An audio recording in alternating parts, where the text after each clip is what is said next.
Une légende affirme que Dieu avait réservé pour son propre usage un lieu à part sur les rives de la mer Noire.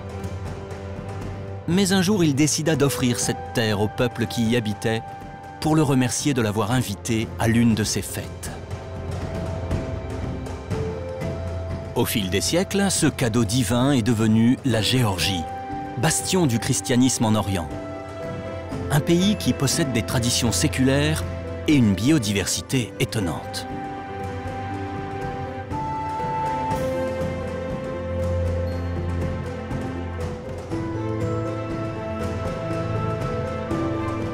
Les armoiries du pays arborent la devise « La force est dans l'unité ». Ces mots reflètent la sagesse d'un peuple qui a subi de nombreuses invasions et conflits armés.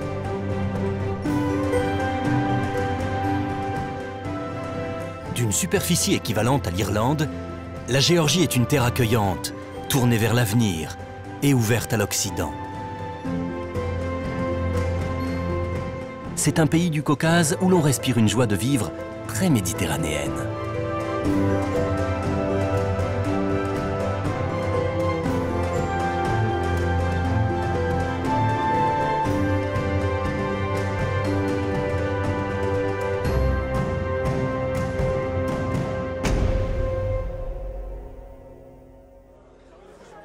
La table est bien garnie et l'ambiance festive.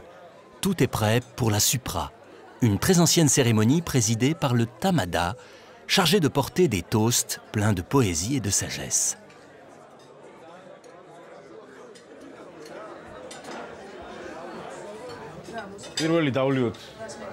Le premier toast est très important. Buvons à la Géorgie et au reste du monde. Que la paix règne partout, mes amis.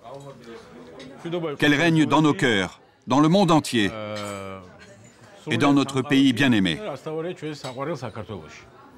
Buvons à la paix.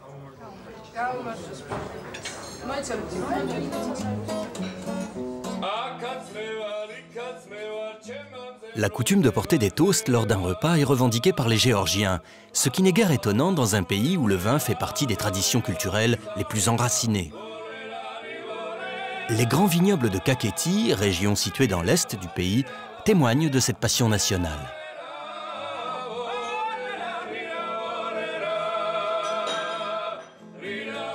On cultive des centaines de cépages différents en Géorgie. Certaines variétés permettent de produire des vins prestigieux, tels que le Tsinandali, le Mukusani, le Teliani ou le Napareuli, bien connus des œnologues.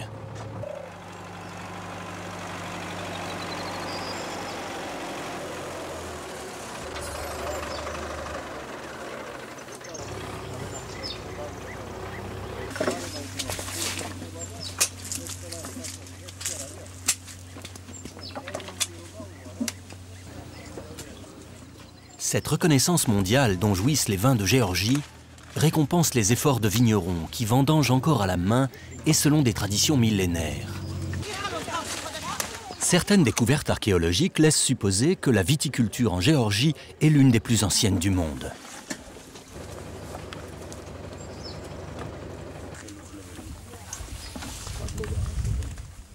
Certains linguistes estiment que le mot vin lui-même proviendrait du géorgien gvino.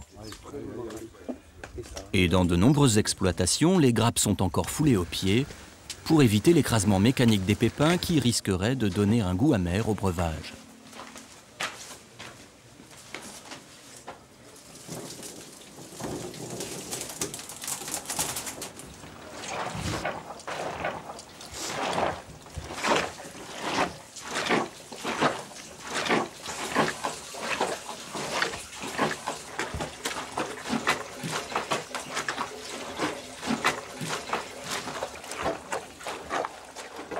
Dans la région de Kakheti, le vin est roi. Dans le domaine de Velitsike, ces bâtiments du XVIe siècle abritent encore des gvévries, jarres de céramique enterrées où le vin fermente à une température idéale et pratiquement constante.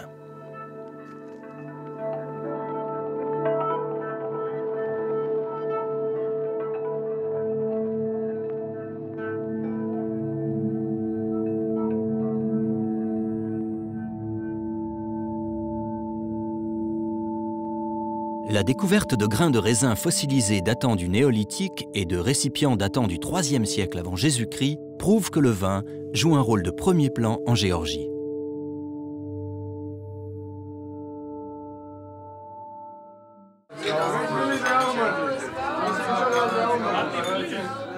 Tbilissi, cité fortifiée fondée au Ve siècle, est devenue la capitale de la Géorgie.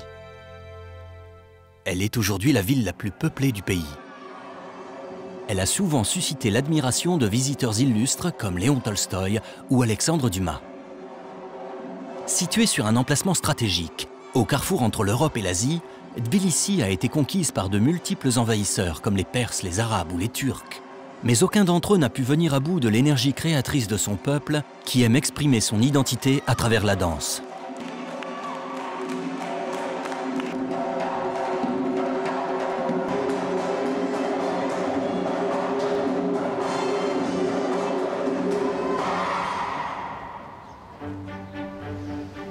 Il y a plus de 1500 ans, le roi Vartang Ier Gorgazali chassait sur ses terres avec son faucon. Un jour, dit la légende, l'oiseau de proie attaque un faisan et ce dernier, blessé, roule au fond d'un ravin où coule une eau thermale. Aussitôt, le faisan reprend les airs, totalement remis de ses blessures. Le jour même, impressionné par les vertus curatives de la source, le roi ordonne que l'on construise une ville à proximité. 15 siècles plus tard, cette ville est devenue une capitale multiculturelle de plus d'1 million d'habitants. Elle accueille des communautés ethniques et religieuses très diverses qui cohabitent pacifiquement depuis longtemps.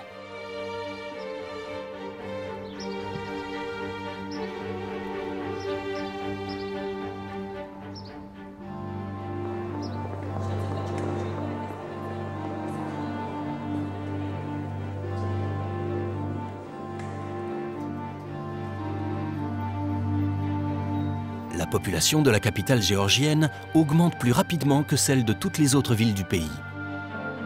Mais Tbilissi conserve une harmonie particulière où se conjuguent avec bonheur les traditions locales, l'art nouveau et la culture classique.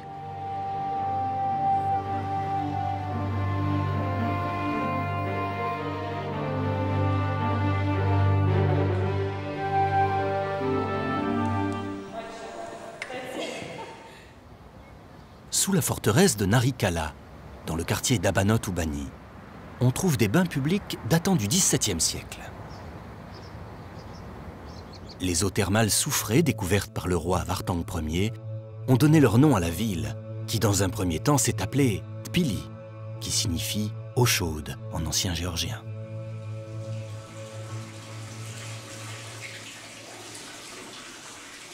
Le plaisir des bains et des massages orientaux a souvent été décrit par les voyageurs venus d'Occident.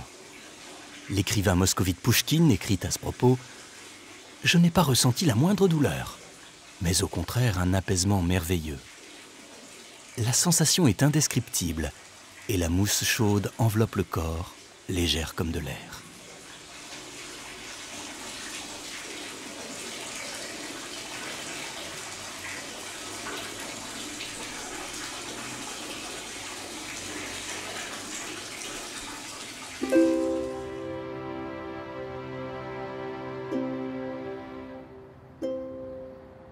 Tout près des bains, on trouve un ensemble de bâtiments qui symbolisent la tolérance traditionnelle du pays.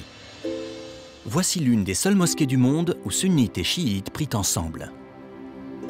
Ou encore la grande synagogue des Juifs qui ont fui la ville d'Akaltsike, envahie par les Ottomans à la fin du XIXe siècle pour se réfugier à Tbilissi.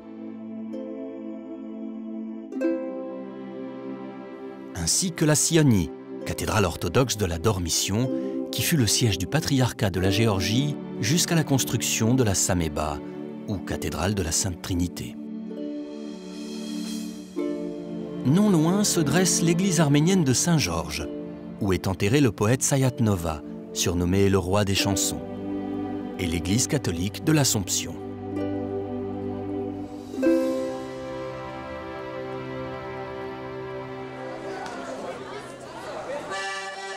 Dans les régions viticoles, la fin des vendanges est marquée par de joyeuses festivités, illustrant l'attachement des Géorgiens à leurs traditions et leur identité culturelle, comme la danse.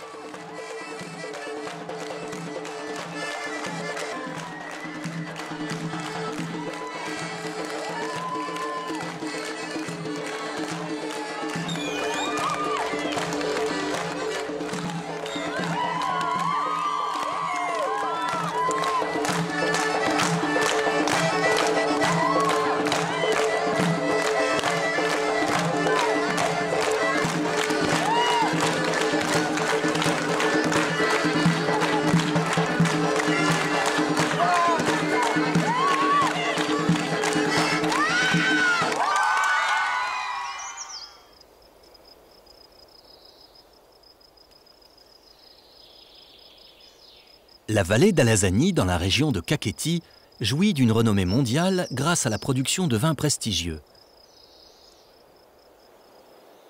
Mais la douceur du climat et la qualité des vins ne sont pas les seuls atouts de cette vallée.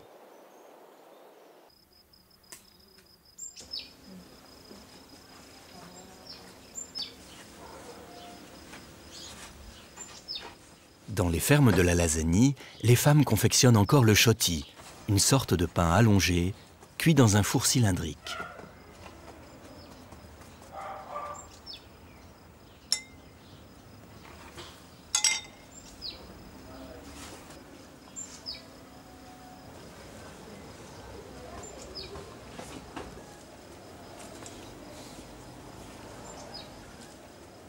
On y produit aussi le chourchkela, une douceur composée de noix ou d'amandes trempées dans le jus de raisin blanc que l'on a fait épaissir.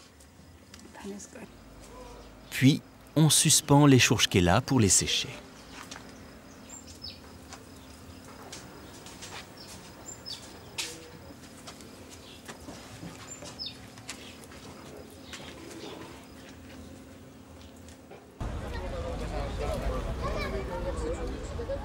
Une grande partie des produits frais et appétissants que l'on vend sur les marchés sont cultivés ou fabriqués dans les fermes de la région.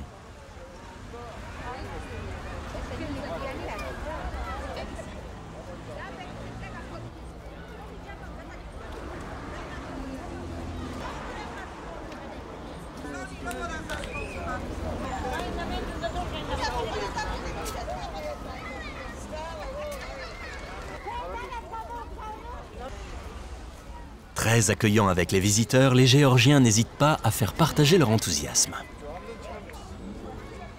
We have, I think, ideal location for grape growing because Notre région jouit d'un climat idéal pour la vigne. Les hautes montagnes du Caucase protègent la vallée d'Alazani du froid hivernal et des vents du nord. Et la Géorgie possède une quantité exceptionnelle de cépages différents. On en cultive plus de 400 types différents. C'est une des raisons pour lesquelles nos vins sont si particuliers. Certains cépages n'existent nulle part ailleurs dans le monde.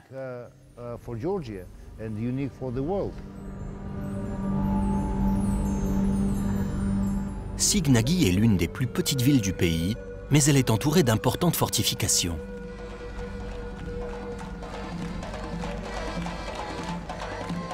Remarquablement bien restaurée, Signagi est devenue une destination touristique importante. Surnommée la ville de l'amour, on y fait également les vendanges, comme dans le reste de la région de Kakheti.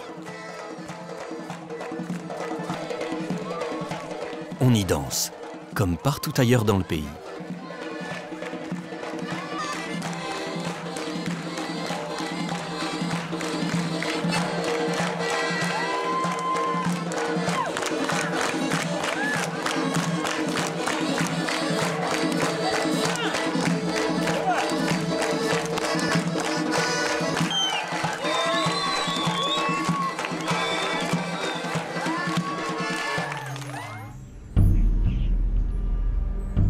La présence humaine remonte à la préhistoire en Géorgie.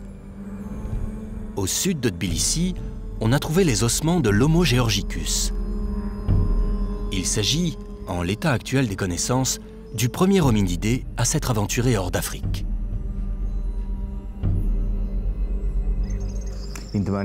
On a trouvé ici, à Dmanisi, les restes du premier hominidé d'Eurasie. Ce crâne est vieux d'1,8 million ans. C'est le plus ancien que l'on ait trouvé hors du continent africain. Je pense que les visiteurs auront l'occasion de découvrir à Dmanisi l'histoire des premiers habitants de l'Europe. L'aménagement du site fait partie d'un grand projet international auquel participent des institutions de premier plan. C'est un projet très important pour la communauté scientifique géorgienne et pour notre pays. Les habitations troglodytes les plus anciennes d'Ouplistsikhe remontent à 1600 ans avant Jésus-Christ. Cette véritable ville taillée dans la roche fut en grande partie détruite par les envahisseurs mongols. Mais elle a continué à être habitée par des tribus locales et des moines jusqu'à la fin du XVIIIe siècle.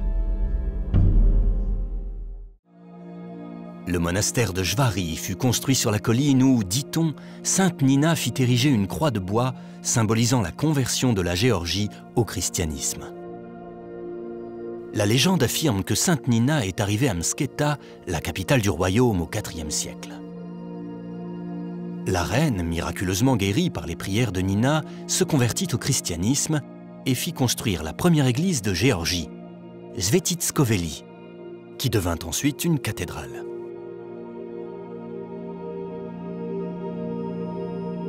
La tradition locale veut que la sainte tunique du Christ ait été enterrée sous la cathédrale, avec le corps de Sidonie, une juive dont le frère, témoin de la crucifixion, aurait rapporté la relique.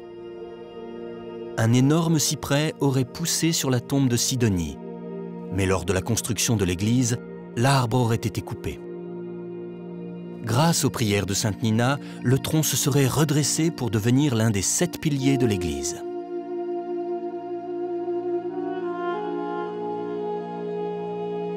Le roi Myriane III aurait été baptisé dans cette église en l'an 337, après avoir fait du christianisme la religion officielle de la Géorgie. Une chapelle imitant celle du Saint-Sépulcre rappelle que Svetitskhoveli est considéré par les chrétiens de Géorgie comme le lieu le plus sacré du monde après Jérusalem. Cette cathédrale, patrimoine mondial de l'humanité, abrite également la tombe du dernier roi de Géorgie, Georges XII, et celle de son père, Héraclius II, ornée d'un bouclier et d'un sabre.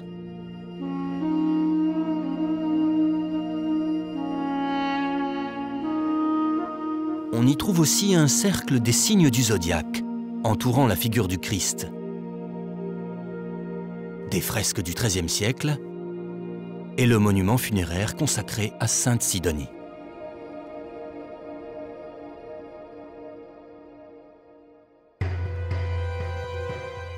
Le parc national du Touchéti abrite des espèces menacées comme les tétraogales du Caucase, sorte de grosses perdrix qui vivent dans les montagnes. Le parc offre également un habitat aux dernières populations semi-nomades du pays.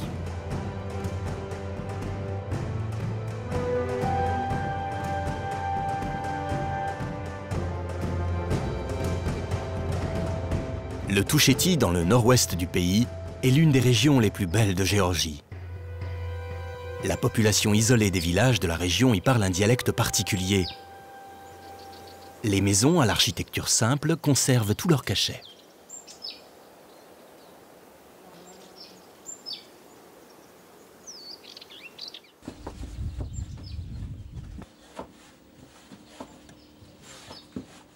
Aujourd'hui, ces femmes préparent une spécialité typique, le khinkali, un chausson à la viande épicée. La pâte de farine est découpée en cercles, farcie, puis plongée dans un bouillon.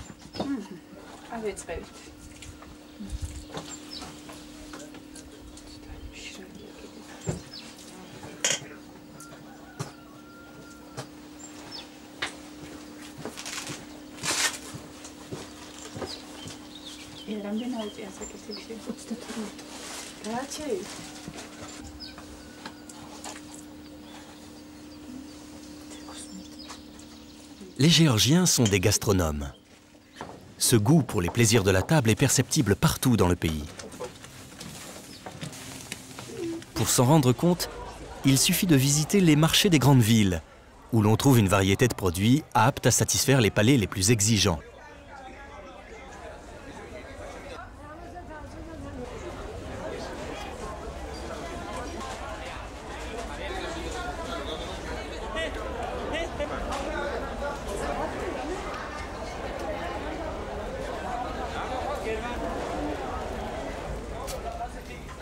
Toutefois, le quotidien dans les centres urbains est très différent de celui d'un hameau isolé à 2000 mètres d'altitude.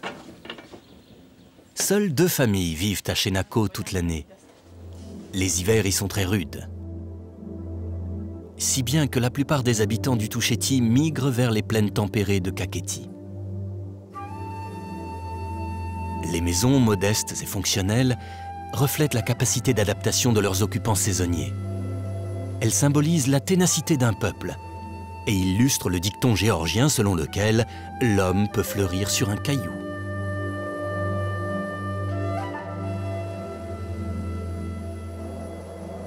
Dans le sud-est du pays, un autre parc national, celui de Vashlovani, possède une biodiversité exceptionnelle.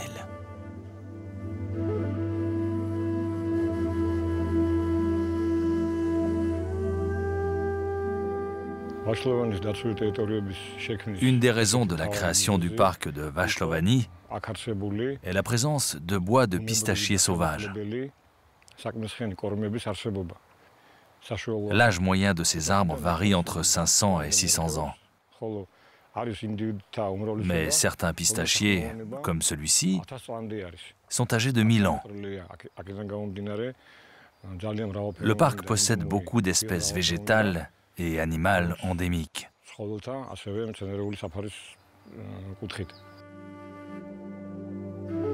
Cette réserve naturelle a été créée à l'initiative de 2 biologistes géorgiens en 1935.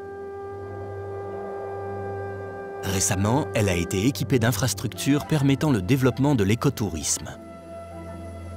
Les visiteurs pourront y observer quelques 60 espèces d'oiseaux, 45 espèces de mammifères et, avec un peu de chance, un léopard du Caucase, espèce que l'on croyait éteinte.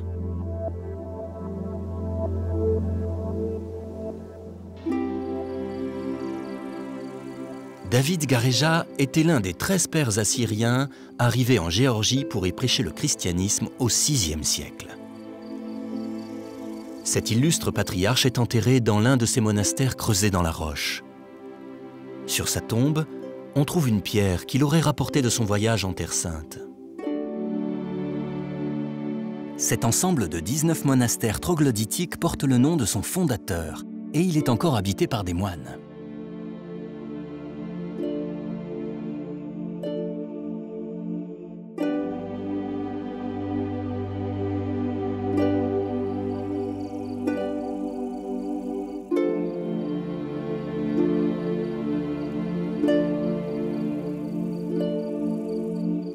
Depuis le VIe siècle, ce haut lieu de la foi géorgienne accueille des pèlerins. Malgré les invasions mongoles et les sanglantes incursions des Turcs, l'activité religieuse ne s'est jamais vraiment interrompue. À part dans les années 1980, quand l'armée soviétique a installé sur ces terres une base arrière lors de la guerre en Afghanistan.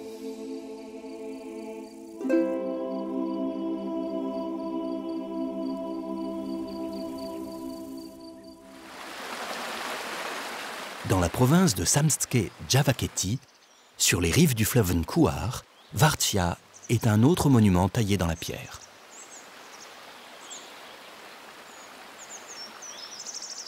Ce sont toujours les moines qui entretiennent cette véritable ville troglodytique et qui perpétuent le souvenir de la reine Tamar. C'est elle qui fit achever cette œuvre colossale commandée par son père Georges III 50 ans plus tôt. Vartsia devait servir de refuge en cas d'invasion. Tamar s'était un jour égarée dans ce labyrinthe de pierre alors qu'elle n'était qu'une petite fille. Ces cris de « Agvartsia », « Je suis ici, mon oncle », ont donné le nom de ce lieu. C'est du moins ce que dit la légende. En revanche, il est certain que la reine Tamar a fait de Vartsia un centre culturel et artistique au début du XIIIe siècle. C'est ce lieu, à la même époque, qui a inspiré à Chota Rustaveli son poème épique « Le chevalier à la peau de panthère ». Tous les Géorgiens connaissent cette œuvre, considérée comme fondatrice de l'identité nationale.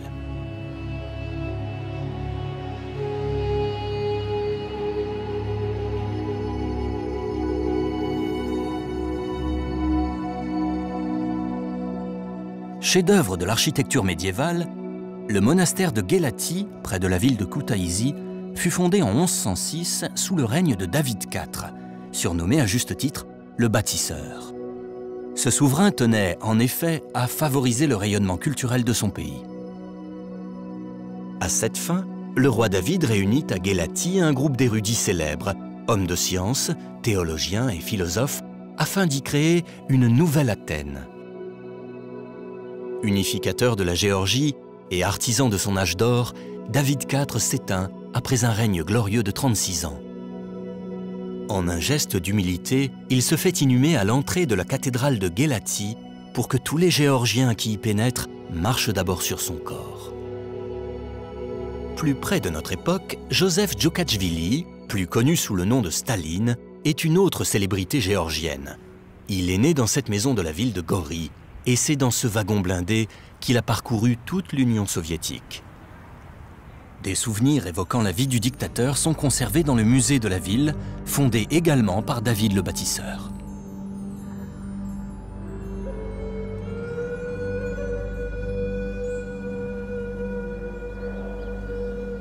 Le parc national de Borjomi-Karagaoli est situé en plein centre de la Géorgie. C'est l'un des plus grands d'Europe. Il occupe environ 1% de la superficie totale du pays. Ces forêts profondes abritent de nombreuses espèces menacées, telles la chèvre à bézoard. Cet ancêtre de la chèvre domestique avait totalement disparu de cette région et l'on tente à présent de la réintroduire dans les zones montagneuses du parc.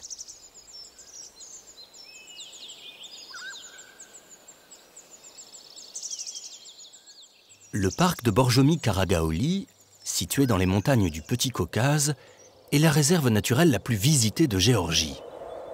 Elle propose de nombreuses activités de loisirs, comme des randonnées à pied ou des promenades à cheval.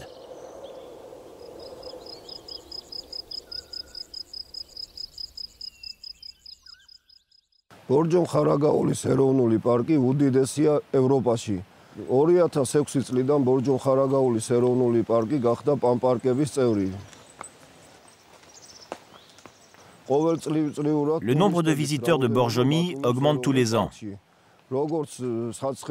Les activités les plus pratiquées sont les randonnées à pied ou à cheval.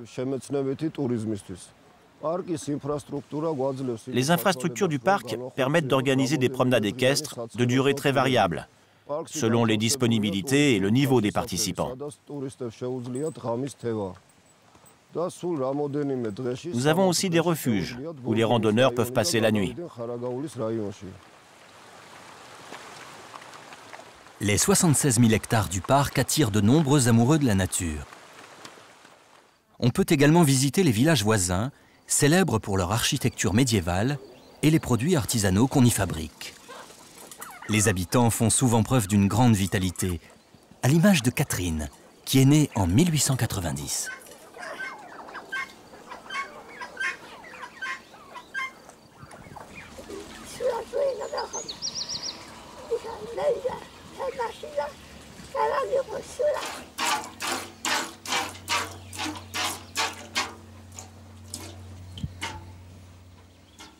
La longévité des Caucasiens est réputée. Le secret de leur santé tient peut-être à la consommation du matsoni, un yaourt épais, et des fromages qui contiennent de lactobacilles aux effets très bénéfiques pour l'organisme.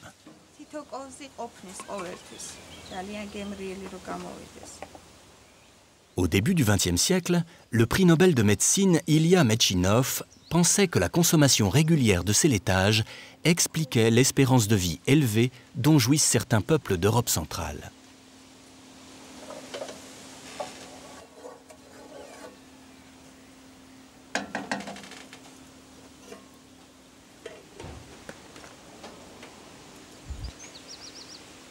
En 1830, on découvre que certaines sources de Borjomi auraient des propriétés curatives. 60 ans plus tard, on installe la première usine de mise en bouteille et la renommée de l'eau de Borjomi n'est plus à faire. Sa minéralisation particulière rappelle beaucoup celle de l'eau de Vichy. Si la source d'origine est encore exploitée, en revanche, il ne reste pas grand-chose de la luxueuse résidence d'été que s'y était fait bâtir la famille impériale russe.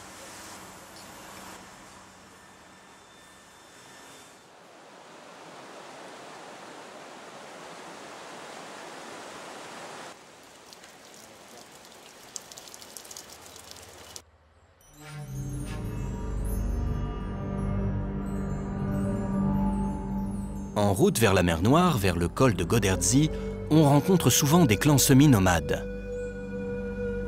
On y cultive la terre dans un cadre montagneux, malgré la brume, le froid et la pluie.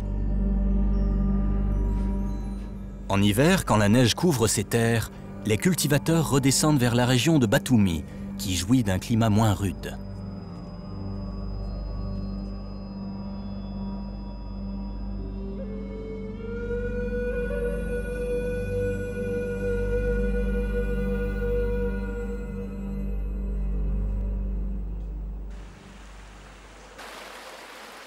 Les stations balnéaires de Gvariati et Gonyo ont des plages immenses, surtout fréquentées par les Géorgiens de la région. À 2 pas de la Turquie, la ville de Batumi est connue, entre autres, pour son jardin botanique, où poussent de nombreuses espèces exotiques, ainsi que plus de 100 variétés de plantes typiquement caucasiennes.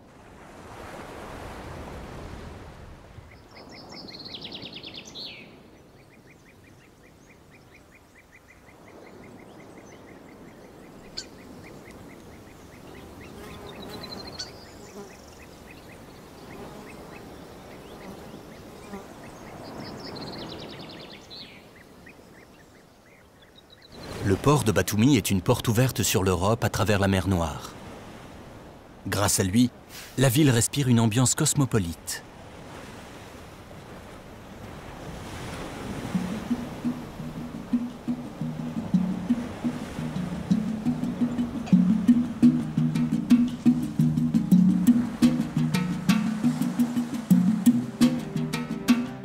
Batumi est la capitale administrative de la région autonome d'Adjari.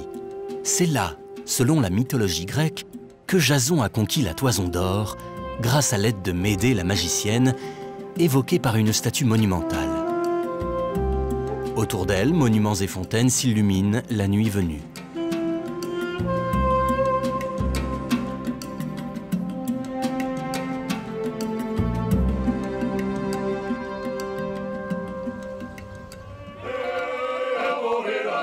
La région de Gouria se trouve juste au nord de l'Adjari, sur les côtes de la mer Noire. On affirme que le nom de la région dérive d'une antique appellation signifiant « le pays des agités ». Cette étymologie semble convenir parfaitement à une population locale très active et entreprenante.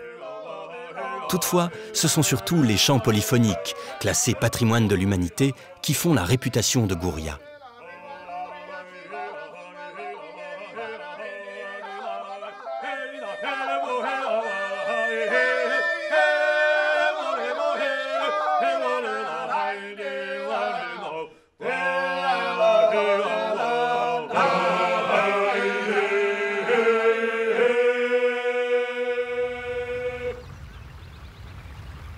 Le lac Paléastomi et les marais du parc national de Kolkheti abritent plus d'une vingtaine d'espèces d'oiseaux migrateurs.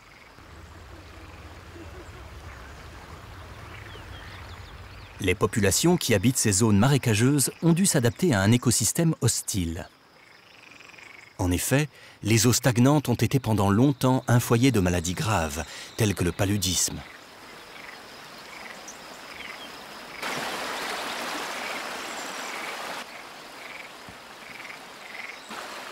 Aujourd'hui, Kolkheti est devenue une attraction touristique où l'on peut admirer des animaux aussi surprenants que les buffles d'eau, qui peuvent peser plus d'1 tonne. Le parc de Kolkheti couvre une surface de 29 000 hectares. Les canaux atteignent jusqu'à 15 mètres de profondeur et des couches de sédiments s'y sont accumulées depuis plus de 6 000 ans.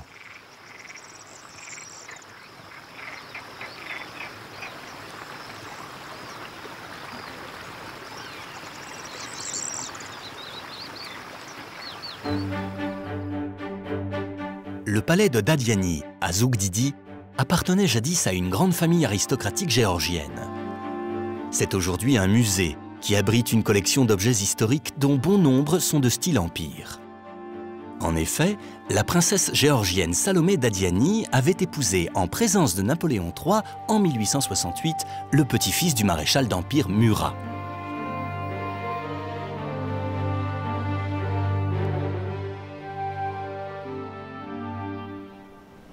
Un peu plus tard, au nord, à Jvari, on trouve Inguri Dam, le plus haut barrage à voûte du monde avec son mur de 272 mètres. Il régule le cours du fleuve Inguri qui prend sa source près du mont Shkara, le plus haut sommet de Géorgie. Non loin de là, dans la Haute-Svaneti, on trouve le village de Mestia, perché à 1500 mètres d'altitude.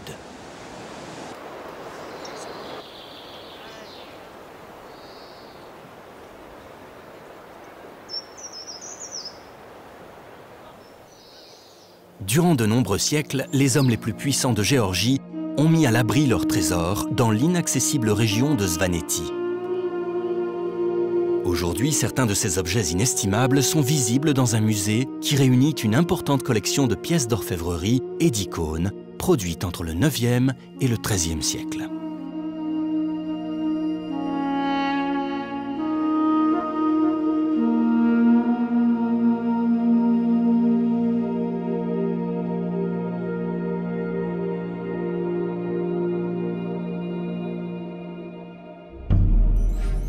Les hautes tours de Mestia servaient à guetter l'ennemi. En cas d'attaque, les habitants se réfugiaient dans la partie basse qui comprenait même des étables pour le bétail.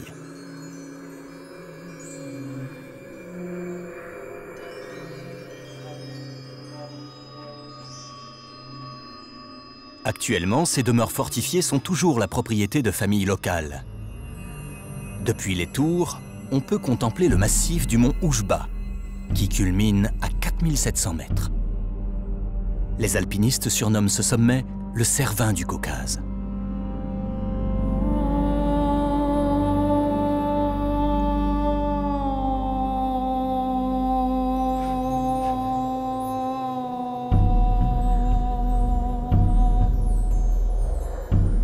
En dialecte local, Oujba signifie « chemin vers nulle part ». Le sommet nord du massif a été escaladé pour la première fois en 1888.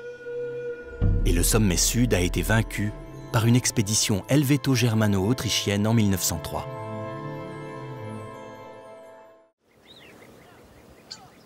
Parmi les traditions séculaires de Mestia, il y a les courses de chevaux montées à crue. Le vainqueur a le droit d'arborer un étendard doré représentant un lion.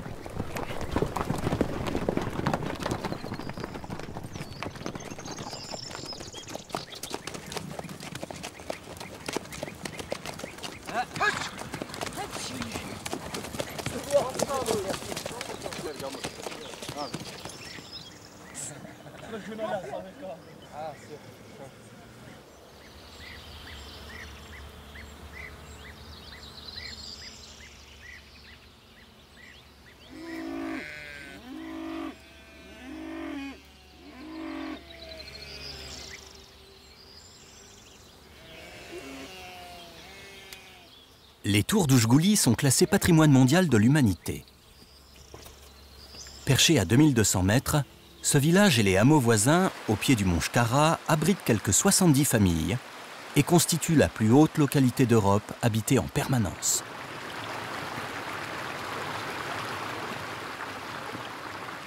Sur le fleuve Ingouri, on trouve encore des chercheurs d'or qui travaillent à l'ancienne. Ils versent des pelletées de sable et de terre dans une gouttière de bois, tapissée d'une peau de mouton destinée à retenir les paillettes.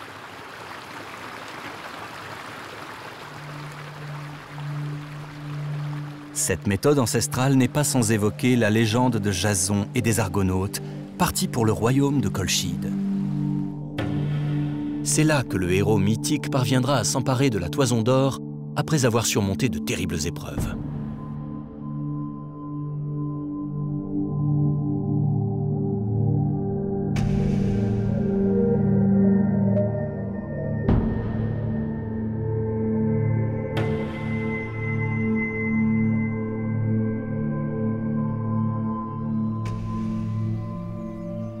Certains érudits affirment que la Colchide du récit mythologique décrit plus précisément la région de Mingreli. On y trouve Nokkalakevi, capitale de l'ancien royaume des Grisi, du 8e au 4e siècle avant Jésus-Christ. Au Moyen-Âge, elle devint une place forte de premier ordre. Selon des récits du prince Vakushti Bagrationi, la dynastie des Dadiani possédait un palais à Nokkalakevi au XVIIIe siècle. Le charme de la Mingreli ne doit pas faire oublier que la région a beaucoup souffert lors du conflit avec les séparatistes abkhazes en 1993. La Mingreli fut également le théâtre d'épisodes sanglants lors de la guerre en Ossétie du Sud en 2008.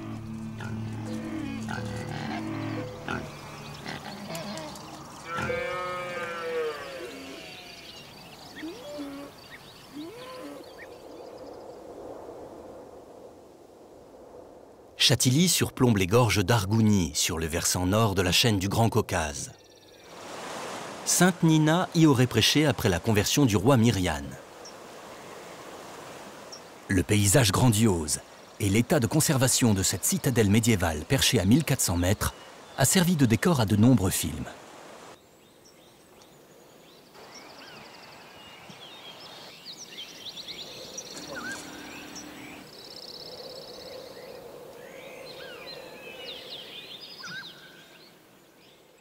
« 60% du territoire de la Géorgie est montagneux. Pour ceux qui aiment la nature et la montagne, c'est un pays idéal, plein de possibilités. Nous avons 5 sommets à plus de 5000 mètres dans le Caucase, ce qui attire des alpinistes de tout niveau. À part l'escalade et l'alpinisme, ces montagnes sont parfaites pour la randonnée. On peut organiser de grandes balades de 2 ou même 3 semaines dans un environnement complètement sauvage. On peut aussi pratiquer le rafting, le canoë-kayak, le canyoning et beaucoup d'autres activités de montagne. Le mont Kazbek est entré dans la légende comme le lieu du supplice infligé par Zeus à Prométhée, qui, selon le mythe, fut enchaîné à ces montagnes pour avoir volé le feu aux dieux.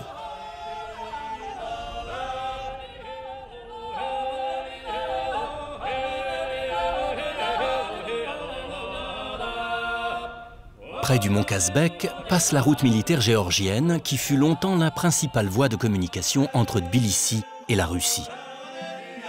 Elle suit le tracé emprunté par l'armée d'Attila et par les commerçants sur la route de la soie.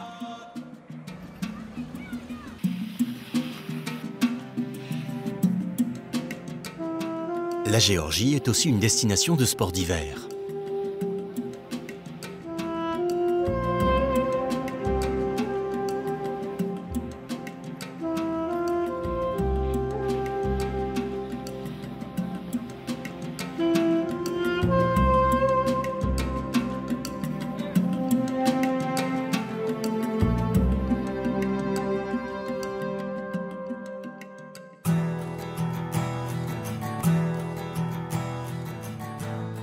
La capitale contribue indéniablement au charme général du pays. Bien que Tbilissi ait été mise à sac et détruite quelques 30 fois en 15 siècles, la ville conserve une dignité immortelle.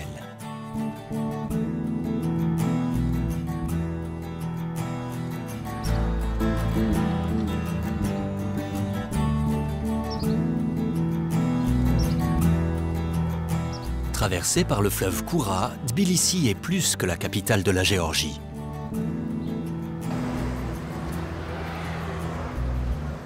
Elle a toujours été considérée comme la plus grande métropole du Caucase, où l'on trouve une architecture raffinée comme celle de l'opéra, de style mauresque, ou du théâtre Roustaveli, qui héberge la troupe du ballet national géorgien Soukishvili. C'est le seul spectacle de danse folklorique jamais accueilli par la Scala de Milan.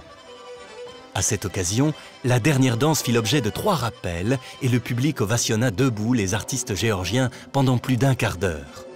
Personne n'avait prévu un tel succès.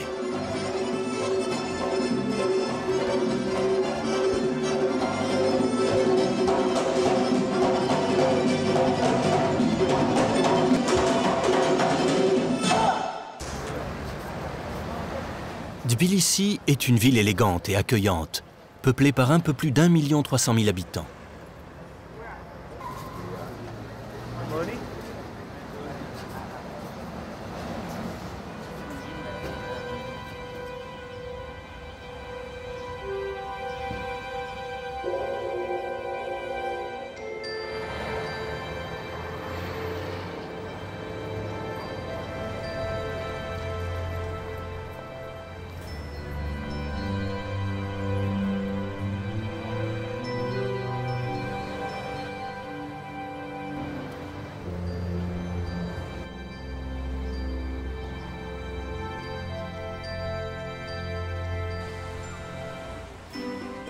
Les arts plastiques géorgiens comptent des artistes comme Niko Pirosmani, peintre naïf de la fin du 19e siècle, célèbre pour ses scènes de la vie quotidienne.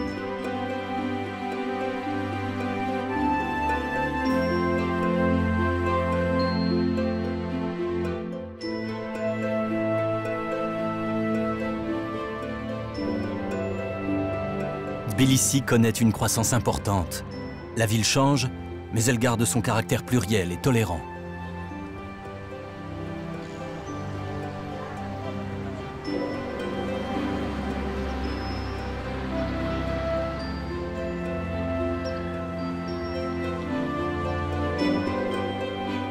Le rugby est le sport le plus populaire après le football. Mais les Géorgiens ont également un penchant marqué pour les arts martiaux et les échecs. Tigran Petrosyan, né à Tbilissi, a été champion du monde d'échecs de 1963 à 1969.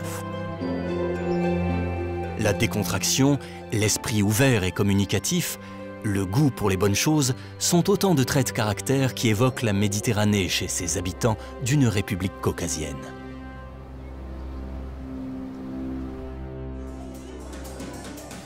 Des artistes géorgiens contemporains parviennent à exporter leur art. La chanteuse Kati Meloua en fait partie.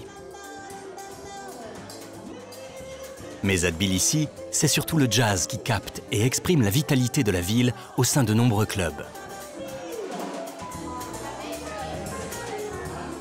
De fait, la capitale de la Géorgie possède une vocation cosmopolite, tant dans ses traditions que dans ses aspirations pour le futur. Le poète du Moyen-Âge, Shota Rustaveli, a écrit que les qualités essentielles pour savoir aimer sont la beauté, la sagesse, la générosité, l'intelligence, la richesse et la patience à l'égard des adversaires puissants. Or, il semblerait que toutes ces qualités soient présentes en Géorgie, un pays amoureux de ses racines.